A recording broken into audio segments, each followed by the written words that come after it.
Hi, welcome to the BAFTA-nominated Overview Show. Back after another dreadful month of watching the Reds, but hopefully a better one to come. Well, it hasn't been all dreadful. We're going to dissect and analyse just how bad or how not bad it was. And with me are Joshy Williams, Mo Stewart and Keo. But first, a word from our sponsors, if I'll look at the right camera to do that, because people like that. Our sponsors are the lovely guys and girls at Peloton. What do they want me to say? They want to say that thanks a lot to them. Well, that's obvious. That goes without saying. We're thanking them for partnering with us for a second year. Peloton is also the official cardio and strength partner of the Mighty Reds, Josh. Peloton launched a new product line, the Cross Training Series, including a new bike tread, a Bike Plus powered by Peloton IQ. Peloton IQ helps you train smarter, grow stronger, Mo, by generating self-paced custom workouts. I know you like those. Tracking reps, giving live form feedback and suggesting weights. All done hands-free, Keo, bringing you your own trainer whenever you work out. There's more.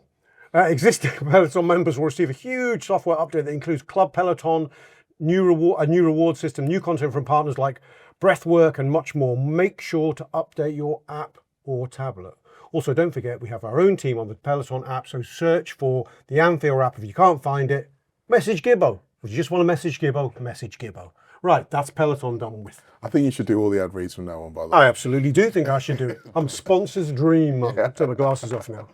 I still can't see what I'm reading, but anyway. Let's talk about the Reds. Let's talk about the Reds' past and imminent future, Josh. This time a month ago, we all had our chins on the floor. I was told in fact, no, let me correct. Everyone else who's on it said I was being way too pessimistic. The likes of Phil Blundell. Yeah, remember me, Phil? Mr. Pessimism. Who was right and who was wrong? I was broadly right. Because the Reds, what happened since the last international break? We came back and immediately lost to Man U. Then what did we do? We immediately lost to Brentford, didn't we? We had the Frankfurt game. We had the Frankfurt game, but then we lost to Brentford. We seem to be beginning to pull things out of the fire, Josh, with the wins over Villa and especially Real Madrid. But just when you think you're winning, life kicks you in the pants again. And we got spanked all over the park at the Etihad. Where, in the broadest sense, is your optimism, pessimism-ometer as we speak today? I think I'm generally... Would you say I'm pessimistic anyway, Mo? Do you think I am? Well, I'd say you sound pessimistic, but you're not necessarily pessimistic. Yeah. I like... realistic. It often sounds like pessimistic. Realistic is what I like to think I am, yeah. No shit, I'm scared of this. I think if we're being realistic about it, I don't think Liverpool are that good at the minute. And I think if you look at all the games we've played this season, I don't think we've deserved to win very many of them. Although we played the other best team in the world-ish. Well, I was going to say, on the positive side, I think out of our last 3 games, you could argue we did deserve to win 2 of them. Properly deserved to win 2 of them where we dominated the match. So the City one was a bit of a wobble. I was hoping for a lot better against City, and if we were marginally better, I would have been a lot more hopeful for this next run. But because that one was so bad, you're now a little bit like, right, are we still just crap then? Or are we somewhere in between or whatever? So I'd say I'm generally still in the camp that we're largely not that good. But the Real Madrid and the Villa games, as I said, give me a little bit of hope. There's a degree. I'm more positive this month, bizarrely, than I was, mainly because of what Josh has pointed out, Mo, that there is evidence that this Liverpool team can still play like a team that resembles champions. The Villa and Madrid things came back to back. They felt like quite the reset. I do wonder if fate dealt us a bit of a hand, a cruel hand really, with the City game and the scheduling of that fixture. To beat Real Madrid, you have to leave it all on the park, right? You're not going to come out there fresh as daisies. They had a relatively tame tie at home to Dortmund, and they were able to make changes, I think, between the 2 games where we felt if we have to put our best side out against Madrid and we have to put ask that side to go against City, albeit there was an extra day's rest. 5 days.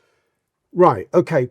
Had we had a Forest or a Leeds or some of the other teams coming up in this run on that Sunday, even if you put in a nondescript 1 or 2-0 victory, how would we be feeling today?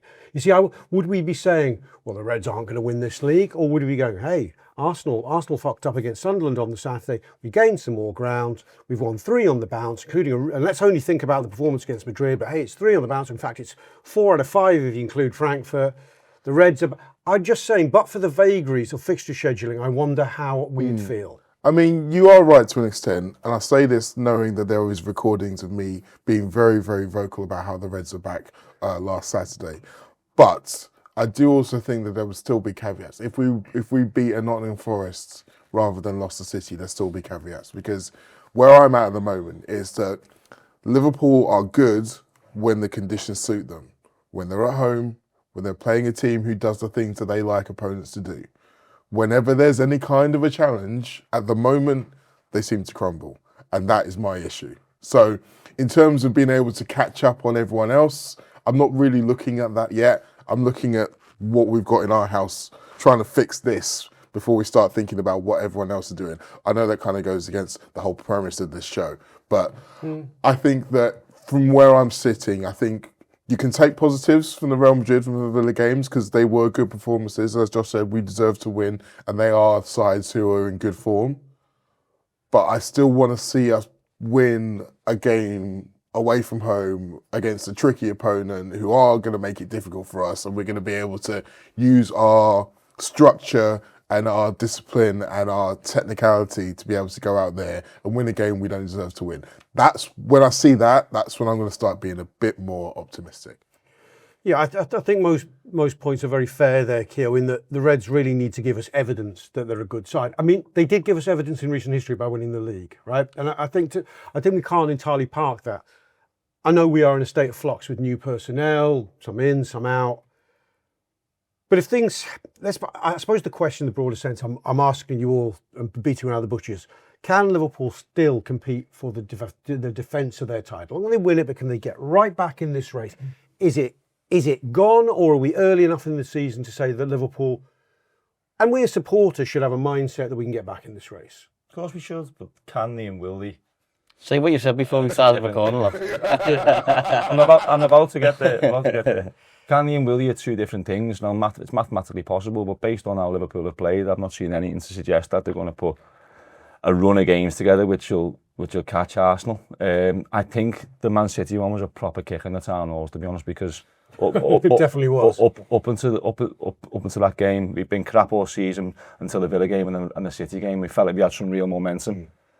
Same as you, I just wanted to see a performance. If you play well and we come away with an unlucky result or something like that, you'd be saying, look, anyone can go to City and get beat. It's not a matter, but we were crap. I mean, we were really crap. So whether we can help by how fate dealt us during the game. Obviously, there's a key moment in that game where after which he runs away from us. There is a key moment, but are you going to sit here and blame that for that game? Because no. I honestly believe even if it went our way, that Liverpool, still wouldn't have come out of there with the results based on the other 94 minutes of football in the match.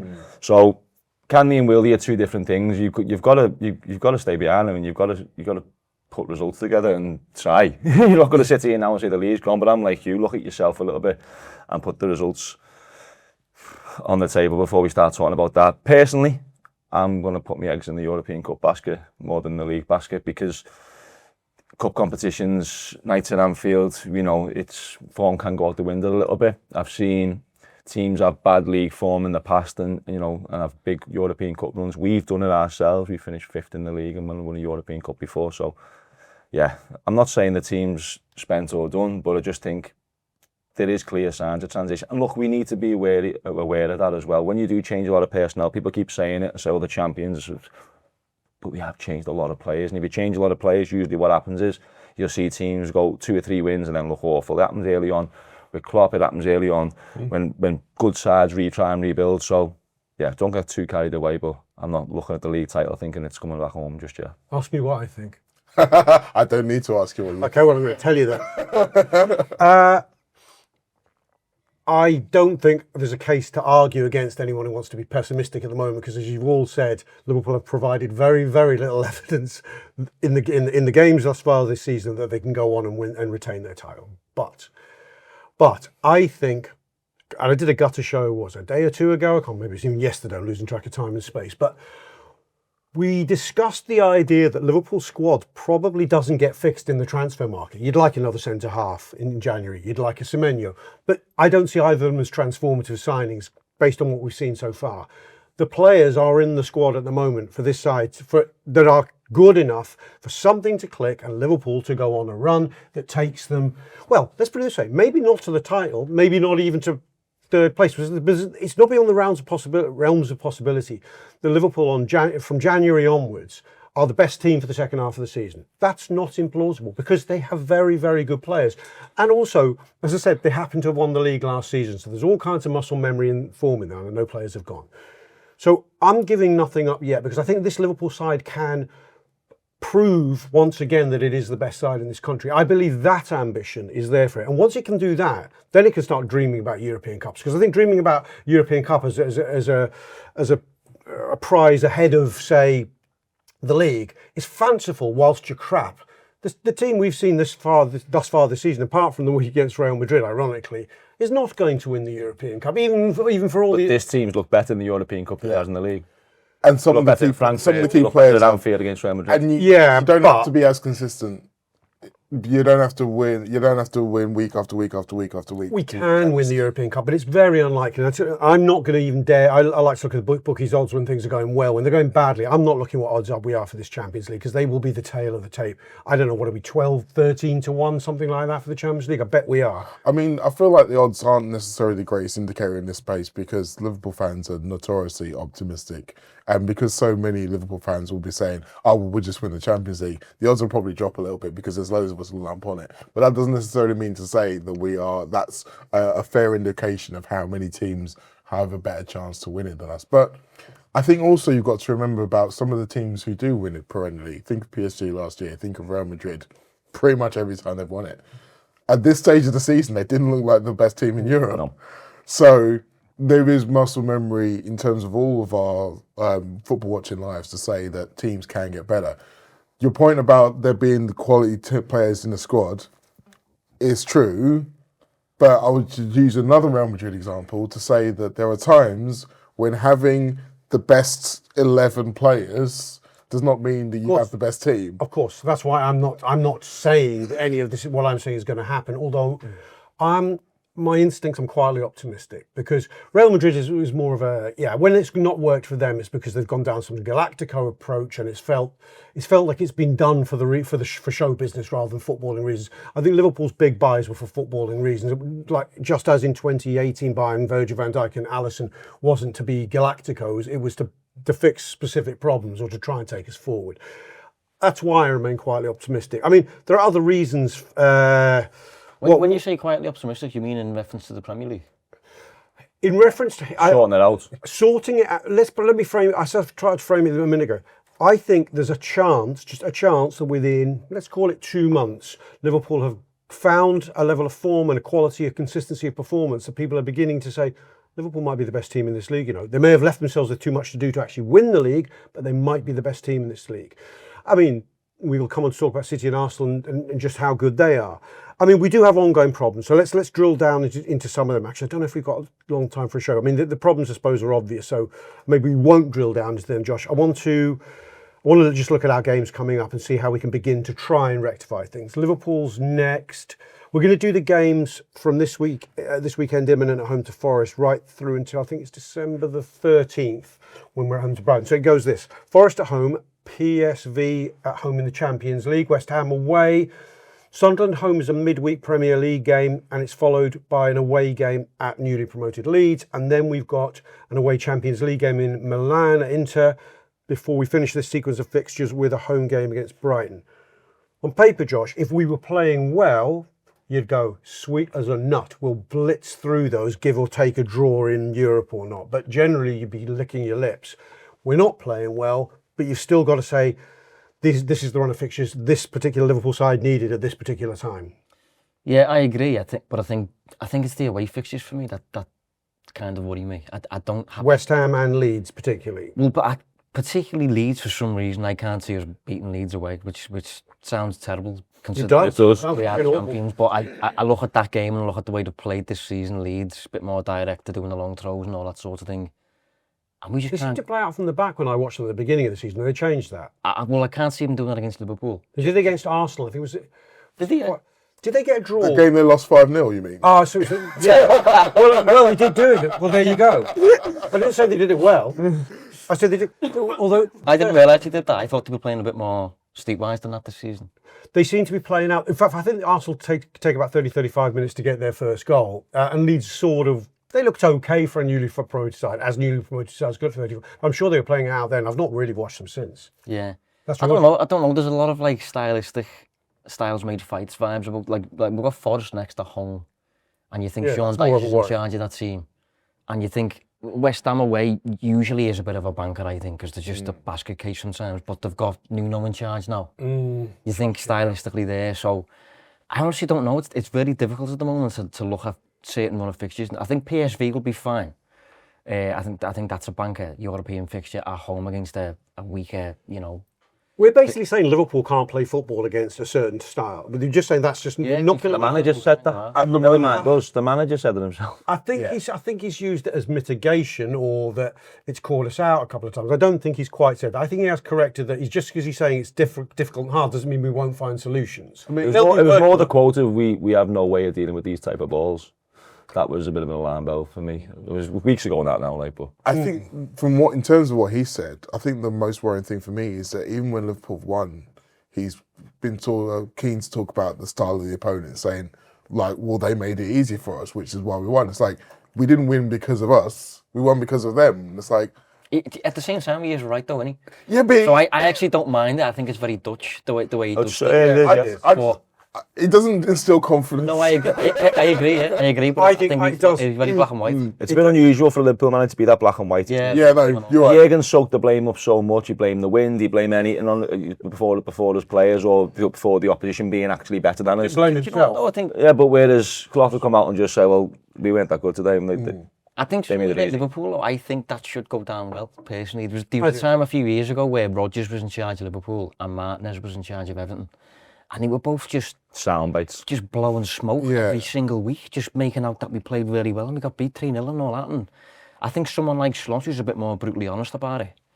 I personally really appreciate that. I think, and the opposite is a nightmare for me. I think we're confused. Yes, I mean, if we're talking about Arnold, I think we confuse that typical Dutch honesty with him saying, and we haven't got a clue and I don't know what I'm doing. I think he's saying, that's why it happened. I think what he's leaving out is the subtext is, and don't you dare think I'm not working every single minute of night and day to sort this on, and I will. Yeah, people do need to realise that as well. People are taking the honesty, you're right there, in a sort of ignorant way, but he's not being ignorant, he's just being honest. I think for me, it's not so much that element of it, it's more just the fact that it doesn't feel like he's saying, well, I did this, I told them to do this, they did this, and because of that, we won. Like, that, when that starts happening, that's when I'll start to think, okay, we're a functioning team again. It more just feels like, well, we won by default when he says that. Now, that's not necessarily what he means, but that could sometimes be how it comes across. I want to see him go out there and say, yes,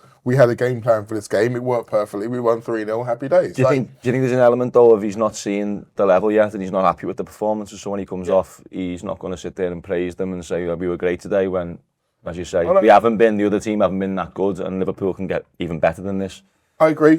Yes. The flip side of that, though, is I think in this run, I look at those teams and I think confidence is a massive problem at the moment. Even Forest, they just had their first win since the opening day of the season, the last game against Leeds.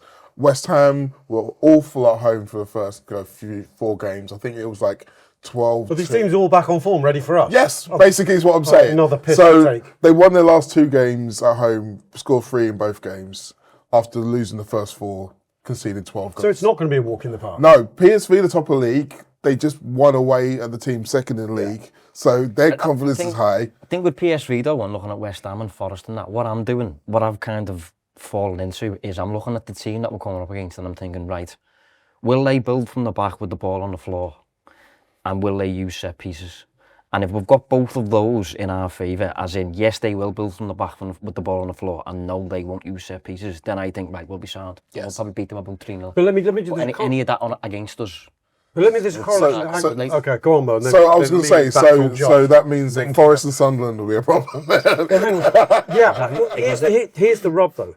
If you want to continue being this negative and go, Forest, they're back on bang on form and they've got a dog in Dyche who's going to make it a nightmare for us, PSV are top of the league. West Ham are back in form, and Nuno will dog it out. Sunderland, fucking hell, they've just drawn with Arsenal. Leeds don't want to go there. If you start doing that, and in each case it's logical. In fact, I can go to you, Kieran, because these two are pissing me off. No. But if you keep doing that, you're going to go. So here, Liverpool's best run of 5 games of the season, they're going to come out with 1 win. Because if that's the case, we should be. The next overview show is going to be about Liverpool, Wolves, Everton, and I don't know, not Brentford. Those are the teams we're going to be competing with. Because we are only going to win 1 of the next 5. We are going nowhere near competing. Never mind the fucking title. We're going nowhere near the Champions League spots. Kieran. I think it's fine to be real though, and look how Liverpool have played and look at them fixtures and how the teams play, as Josh is saying, well, then and be real about it. But as long as you don't take that into the ground, I mean, I don't want to be going to Forest on Saturday shitting myself going, oh my God, like these are going to beat us. Because you have to drop that at the turnstile and get in there and think you can win the match, otherwise what's the fucking point? But no, but let's talk about the players. I would say they've got to play there. This Liverpool team must be able to go out and beat Forest, whatever Sean Dyche has got in store for this Liverpool team should be able to go out and beat any side, but it's not. Yeah. And that's what I can't get my head around at the minute. Like, I was so happy with the signing. There's not a single player in that squad who come in this window who didn't want. Yeah. And the managers wouldn't swap them for anyone. So that's why everyone's head's in a pickle, because we all want the players, we all like the players, we all love the manager, but we just can't get them playing. For the record, I would say that there is a difference between saying Liverpool aren't going to win any of them, which is not what I said, and saying that Liverpool aren't going to steamroll all of them, because it's a lot harder than it looks. Yeah. That's what I mean about confidence. We're taking 5-1-0s here. Absolutely. But that's what I mean about confidence. Yeah. Is in, like, when yours is lower than normal and theirs is higher than normal, it means that the on paper is slanted a little bit. It doesn't mean to say it's completely out of whack. Liverpool, as Kieran said, should still be good enough to beat Forest, should still be good enough to beat PSV and West Ham. Sunderland, I think, will probably be the real acid test of all of them. Because Sunderland are feeling very good about themselves and they aren't fearful. But they did go away to Old Trafford and that was probably their poorest performance so far this season. So if Liverpool are able to impose themselves on that game, then I'll start to think, okay, we can really start building some bricks in terms of an actual positive run. Okay. Given, I mean, there's been a vibe throughout the show that let's concentrate on the European Cup, Josh, right? Yeah. Having said that, maybe it's paradoxical, maybe it isn't. I think, given the Swiss system, given you get second chances in the Swiss system, I'm looking at the how thick and fast these games are coming. They're every 3 days. We're playing twice a week, right through till not the next international break, till we get a 7 days off between Brighton and the next overview show, which will start with an away at Tottenham, if I'm right in thinking. So there is going to have to be some rotation here, unless we want to play people into red zones. I'm thinking, looking at the Premier League game, I'm looking at the Champions League games and thinking there where you're going to have to do some rotating, take a little bit of a chance. I'm not sure, both at home to PSV and away at Inter, potentially. Yeah, I agree. And this is the weird thing about it. It's like the players we've signed individually are very good, but the more of them you bring in, the worse we seem to look at the moment. And we restored form a little bit against Villa and against Madrid by basically going back to what we did last season and putting them all on the bench. So if you're going to bring them in, I think you need to recognise now, to be honest, that like if you bring them in, we're going to drop a little bit. We're going to be a little bit more open here. We're not going to be as much of a unit with the ball, without the ball, whatever. And because the Swiss system's a bit more forgiving, I think you probably do rotate a little bit for PSV, for Inter, even though I do think we've got a better chance of winning that tournament versus the Premier League, where we're not going to win it in the group stage, though, are we? No, we're not. No, but it impacts how favourable the draw is and things like that. And I think that's one of the reasons why we can win it, because the draw will dictate the styles make fights thing, which is a bit of the theme of this show at the moment, based on what we've spoken about for the past half an hour. It's like, it's going to be, Liverpool are going to be really good against a certain type of team, and a lot of them are in the Champions League. The draw makes a big difference, and obviously last year we ended up drawing PSG, but I think over the next 15-20 years you'll struggle to find someone who finishes where Liverpool finished and ends up with the champions-elect in the last 16. So the draw is massive, and I'm going to give a little bit of a talk here, because if you qualify in that top 8 automatically, which is a bit of an ask at the minute, and I understand that, and you get a decent draw. I think it is at the moment because we're on 9 points on the board. You need about 16, so you need 7 from how many? 4 games left. That's doable. That's doable. So finish in the top 8 and get a decent draw in the last 16. Now you're in a quarter final, which is 2 games away from an Anfield semi, and that doesn't matter who you play and how good they are. So the draw is massive. If you get another top side who play a style that Liverpool are really going to struggle against in the last 16, then it's going to be difficult to win the European Cup. But if we get a decent draw in that last 16, find ourselves in a quarter final and go, we've got to win 2 games here, or get through 2 games to beat Barcelona again in that Anfield semi under the lights. So things change once you get out the group stage and you say get through into the quarter final. You're looking at going, this is our competition. We're meant to be in this. And I agree, although it's going to be really difficult to win the Premier League or the Champions League, I think our best chance is the European Cup. But conversely, you can turn up in the last 16, get a team that's not ideal for you, you have a bad first leg, and you're out. Shrugging your shoulders. Exactly, what the fuck that's what I mean about the draw. The draw is a big thing, and last year it stung us big time because we ended up playing a PSG side that went on to win it and were awesome. But okay, all right. I mean, it's an interesting case that Kieran makes. I can't entirely disagree with it. I liked it. I could see our name in lights in the Champions League final in Budapest, where I have pre-booked my hotel some months ago very optimistically. Even having said that, Mo, what do you think the manager will do? He's got to make some changes here. I mean, the start at Forest is very, very important. I mean, you have to get that off to a good start. I agree. I think that as close as he can get to the team that he trusts the most, which... What do you think that team looks like at the moment? I think the team that played against Villa. Yeah. Not the team that played against Villa? Yeah, but the Villa team was basically last season's team. Yeah. He swapped out Gakpo for Wirtz, yeah. Gakpo was in. Yeah, no, but I mean for Real Madrid. Yeah. So you think Gakpo goes back in?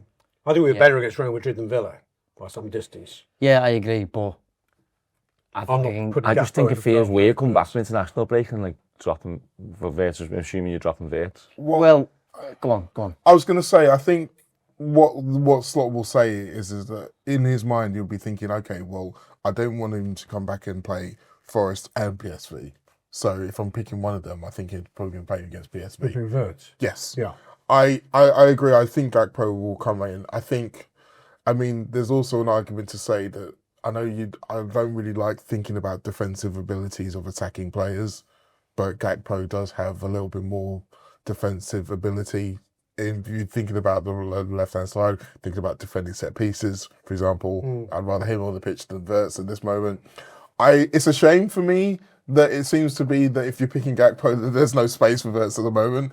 But I think in this very first game, I would not be surprised at all to see that being the case with Gakpo start. I mean, it's the case with neither of them, by the way. Hugo Ekitike put in a bit of a left-wing masterclass against Ukraine for France, culminating in a brilliant goal. I mean, if Isak's ready, and I presume he did half 35 for Sweden the other night, I think he'll get an hour. So Liverpool might deem him ready for a start. If they do, I mean, Ekitike left, Isak central, Salah right. I think we'll probably see that in one of these games. Whether it comes straight away, I'm not sure. But maybe Isak is scheduled for a PSV start. That would make more sense. Yeah, but I mean, that formation with Ekitike on the left, I do think it's coming. I do. Now that everybody is fit, I say everyone's fit, we're touching wood, because we're assuming that Isak is now ready to go on and play 85, 65 minutes. Because even if they're both starting, that means that Gakpo is on the bench. And so you could say Isak will be fit to play 65, 70 minutes. Then Gakpo comes on for him. Ekitike moves centrally and Gakpo goes out left. So it's not like if they're both starting that you are only expecting them both to play the whole game. Whereas there is still some flexibility in there. The question for me, and I know that there's been lots of talk about Salah in general, does he want to trial the... Without Salah team. Yes, that's going to be happening during AFCON at any point in this run, or does he wait? It's about 3 weeks away, isn't it? Well, he leaves literally at the end of this run we're talking about, with Brighton game. It's his last game, I think.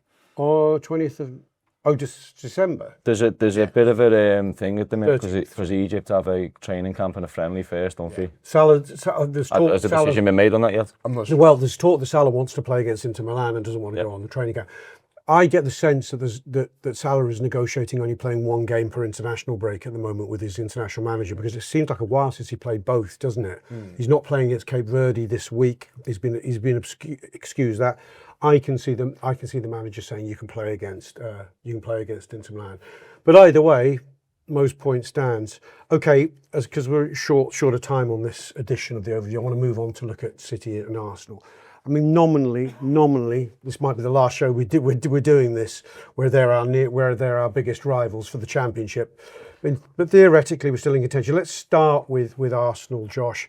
I'll rattle out their fixtures first. They've got Spurs at home, Bayern Munich at home in the Champions League, Chelsea away, Brentford at home, Villa away, Bruges away in the Champions League, and then Wolves at home. Now, you see, I look at that, and I look at the last time I watched them against Sunderland, where they drew 2-2 and they were shite, right? And I thought, you're not actually that different a side than the one I watched all through last season still, right? You've got a few more of the same players, so you think you can deal with an injury crisis, but I'm not sure fundamentally they're that much better. They've had a nice run of fixtures, but they've got points on the board whilst we didn't. So it looks like this is an all-new Arsenal. I'm not convinced it's an all-new Arsenal. There is a world, and this is why I'm giving up on no titles yet, and I don't just mean mathematically. There's a world where Liverpool have a good result against Forest, get a result against PSV, and build some confidence. And then these fixtures become easier. Liverpool are looking at a run. Meanwhile, there's a world where Arsenal haven't quite recovered from the Sunderland blip. It's sown a seed. They don't quite get a win in the derby. They then got to face Chelsea away after they've played a big, tough game against Bayern. Suddenly, there's what I'm saying. You know what I'm saying. There's points to be dropped there. There's a lot of ifs, but it's not surreal. This is a run where they could drop points. Ours is a run where we could gain points. The reverse might happen, but it's not. We could have a very different view at the end. I've said we might be out of talking about City and Arsenal by the end of this, because we're down in 9th, 10th place by the end of the next week. But there is a world where we're back in the mix, and I can see it. Yeah, I mean, you could argue, based on what we've seen so far, that Arsenal, none of our business, to be honest. But at the same time, we did beat them. So it sums up the barbaric nature of football. I think we're playing that well. It's the old game. For me, the only way in which we could get anywhere near Arsenal is if they encounter an injury crisis and we pick up suddenly. Or if they suddenly draw 3 matches or lose a couple. Well, what I was going to say was that they are kind of in one now, though. They've spiralled into a bit of an injury. Gabriel's just gone off his groin, looked like a bad one, and you know they're losing players left, right, and centre. I can't really think of too many off the top of my head. Well, they're losing some squad players. They're overcooking this. I mean, they've lost Madueke and Martinelli. Neither of whom would you guarantee a start. They've lost those as well. Yeah. Jokkers, is he out for long though? Havertz is out, but I think it's an attacking problem primarily. But then if Gabriel goes out, you could argue he's an attacking for them, to be honest. Yeah.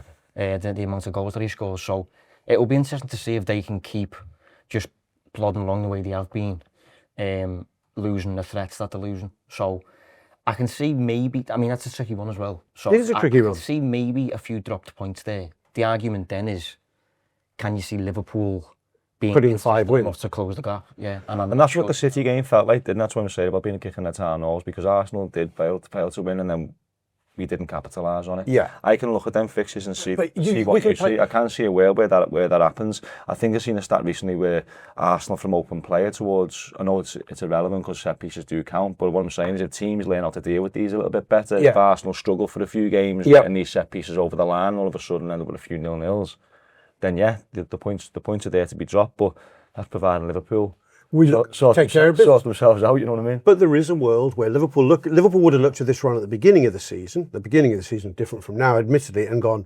there we have to target 5 straight wins. If we want to retain our title, we have to target 5 straight wins. And I think the manager, without wanting, he'll say to the players 1 game at a time, but I believe with his staff, he's going, we're going to be targeting 5 straight wins here, boys. That's what we need to do, because we believe Arsenal will drop a couple of times at least here, because they've got Spurs, Chelsea, Villa, and even Brentford could get something if Arsenal don't play well on the day. And if they do drop twice, and if Liverpool do win the games they should be winning, then that lead at the end of this is, let's just say 2 draws, which is not too much, asking too much of Arsenal's drop in form. It's only 4 points. Yeah. It's a different conversation. It is a different conversation. I think the interesting thing about that, though, is if Arsenal do drop 4 points in this next run and Liverpool win all those games, Liverpool might be 4th. 4 points behind Arsenal, but Arsenal probably won't be top of the league. Well, let's come on. All right, should we do City? Go on, you segued, and you can start with City, because again, we're short of time. City, well, they start this coming weekend away to Newcastle. They've got Leverkusen at home in the Champions League. Then they've got Leeds, who Josh fears, at home. Fulham away, Sunderland at home, Real Madrid away in the Champions League, and they finish this run of fixtures away to Crystal Palace. Survey those for me, Mo. It's 5 games, 3 aways. So I think the last 2 are the toughest 2.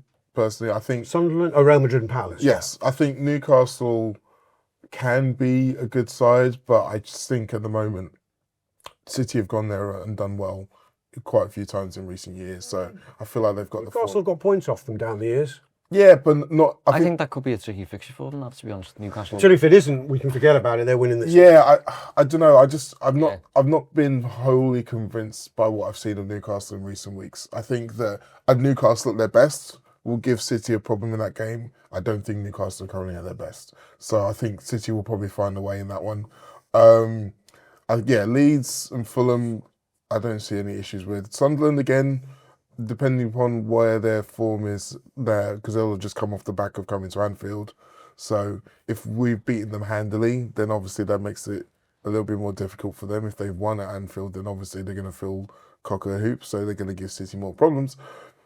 But yeah, I think City will, if Arsenal drop points in more than one game, looking at that run of Premier League fixtures, at the end of it, I'd expect City to be above them, because they're only 4 points now. Well, if Arsenal drop 4 points, City are going to have to win all their games to be above them.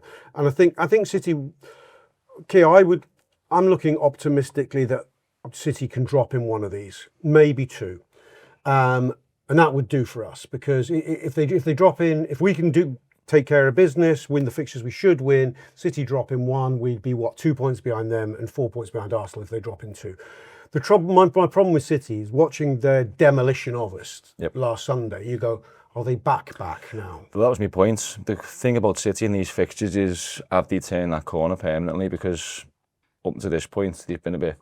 It's a very shaky start. Yeah, exactly. And obviously last season, they've not been at the races. So, but I'll be honest with you, when they look really, really good against us. Really, really good. Haaland. But we look really good against Real Madrid. I know. Keep changing this league. But Haaland's looked good all year. Foden's looking good. They got players playing really, really well. I think he scored again for a couple of times for Norway against. Do you know how many goals he's on course for? How many?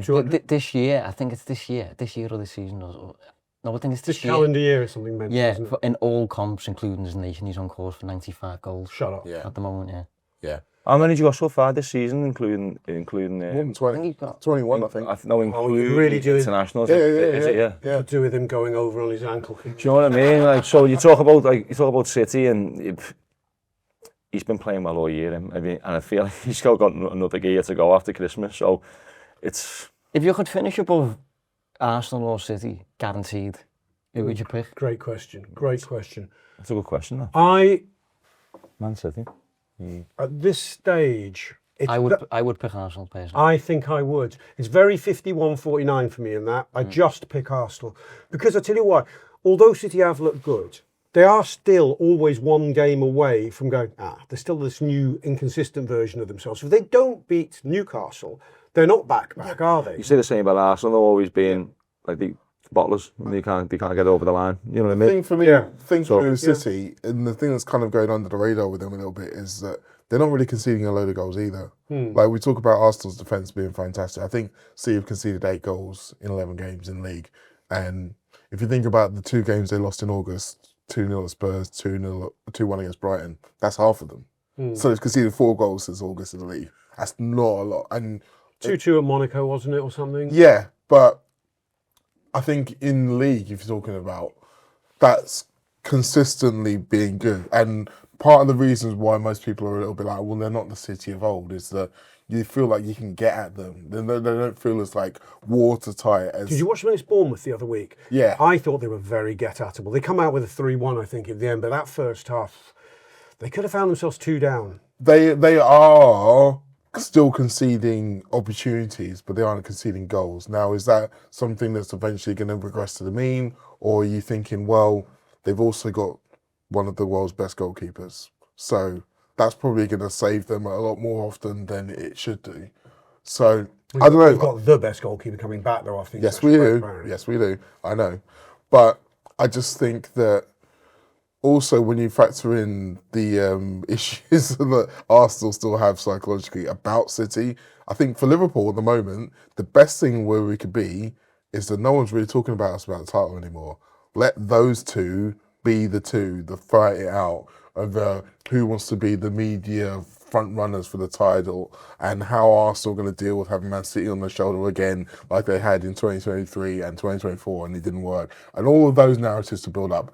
While Liverpool just get their house in order, just put brick by brick by brick, and then suddenly we get to January and we might still be in shooting distance. My theory comes true. Right, let's go to the board. Prediction time, boys.